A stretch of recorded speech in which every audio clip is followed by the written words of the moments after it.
Alright, so sabay-sabay muna nating pakinggan itong naging press conference ni Cheese Escudero bago tayo magbigay ng reaction video para makarelate agad kayo. Alright, pasok Cheese! Yes, Nimpa. Si Presidente daw po ay open to facilitating a dialogue between the Senate and the House dahil dun sa issue ng pag-remand ng impeachment case. Ang sabi ni Palace Press Officer Claire Castro, the President is open to any dialogue to promote cooperation and the stability of democracy in the country. Hindi ako naniniwalang isang bagay ito na pwedeng pag-usapan. Si Cheese hindi pa sagot, hindi pa tapos magtanong yung reporter, soplak agad. 'Di ba? Pop. Hindi daw siya naniniwala na dapat pag-usapan sa isang kwarto yung impeachment case na yan. Pero sige, tuloy muna natin. Nakaka-excite lang. Alright. Usapan sa loob ng isang silid na sarado ang pintuan. Impeachment court ang Senado. Prosecutor ang Kamara dito. Hindi ito bicameral conference committee na batas ang pinag-uusapan. Hindi kami magkalibel sa isyong ito. At hindi ito pwedeng pag-usapan sa loob ng silid na sarado. Wow! Bangag, anong plano mo? Bakit gusto mo kausapin ang both lower and upper house regarding sa pag-remand ng article of impeachment ng mga senador diyan sa Buwaya? Why? Obviously, okay, hindi in-entertain ni Cheese yung gusto mo. We are open na makipag-dialogue sa kanila. Why? Anong kailangan ng dialogue dito?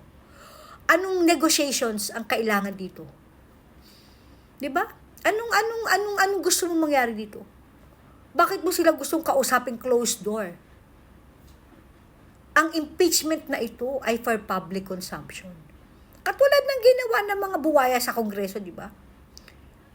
Yung ginawa nilang paglilitis, okay? Sa Vice President, 'di ba public ito? So bakit pagdating sa Senado, hindi nyo matanggap yung naging desisyon nila? Napanood ng publiko, ng taong bayan, yung ginawang botohan dyan. It's 18-5. Diba? Dahil hindi pumabor sa gusto ng mga buwaya, yung nangyaring botohan sa Senado, biglang magko-close door meeting ka? Biglang open ka? Na makipag-dialogue sa kanila? Why? Akala ko ba hindi ka nakikialam?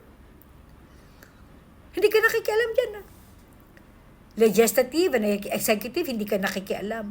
So bakit, anong gusto mo mangyari ngayon? Nagsasabi pa kayo ng open kay fair dialogue. Utot mo. Alam namin di ka ng bituka mo. At saka by the way, in fairness kay Ngagva, in fairness kay Ngagva, I don't think na si Ngagva ang may gusto ng open dialogue na yan. Wala namang utak yan Walang utak yan. I'm sure yung pinsan niya naman niyang si Tambayan. Kasi sino ba ang meron talagang gustong-gusto na ma-impeach si Sara? Si Tamba.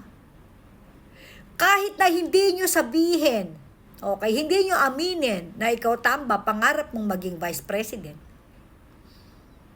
Obvious naman na yan talaga ang target mo. Si VP Sara na mismo ang nagsabi na gusto mong maging Vice President. Gusto mong maging president. Ang problema, hindi mo naiintindihan na ayaw ng tao sa'yo.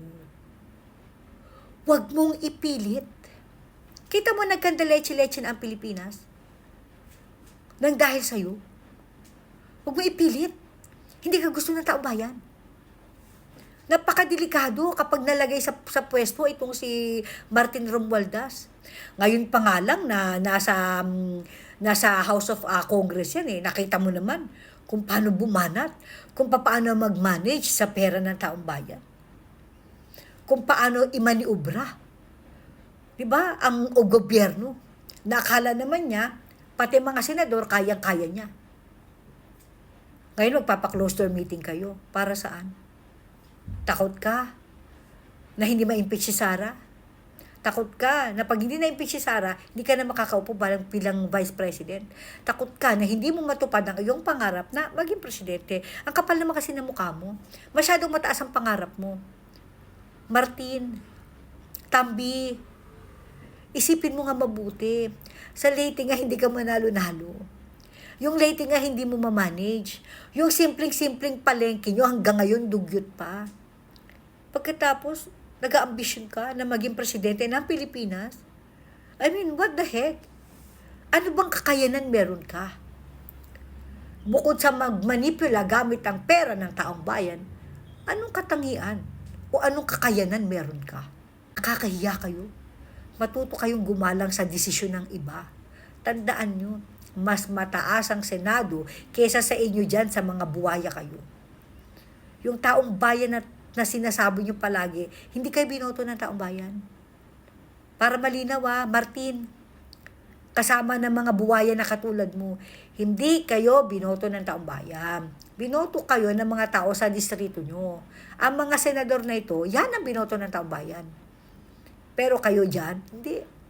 Kaya stop using the word taong bayan. Sa sariling bayan mo nga, hindi ka mahal eh. Tapos pa taong bayan ka pa nalalaman. What the heck?